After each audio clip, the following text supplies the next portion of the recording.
कलाकारी पे ध्यान न दें। शुमाली कोरिया के हाइपरसोनिक मिसाइल फायर का मामला तूल पकड़ता ही जा रहा है।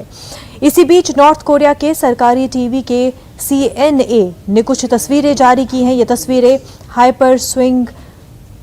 हाइपरसोनिक मिसाइल के लॉन्चिंग के वक्त की है। तस्वीरों में किम जोंग उन अपनी बहन समेत कुछ अफसरान के हमरा नजर आए। हालांकि मीडिया की रिपोर्ट्स में लॉन्चिंग के मकाम की निशानदही नहीं की गई है। ख्याल रहे कि गुज़िश्ता रोज नॉर्थ कोरिया ने एक हफ्ते के अरसे में दूसरी बार हाइपरसोनिक मिसाइल का तजुर्बा किया है। अक़वाम मुत्तहिदा की सलामती काउंसिल और अमरीका समेत कई ममालिक ने शुमाली कोरिया की इस हरकत की मजम्मत की है।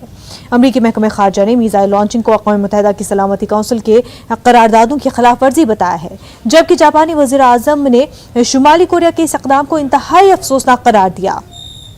उन्होंने कहा कि शुमाली कोरिया अपनी हरकतों से बाज नहीं आ रहा है।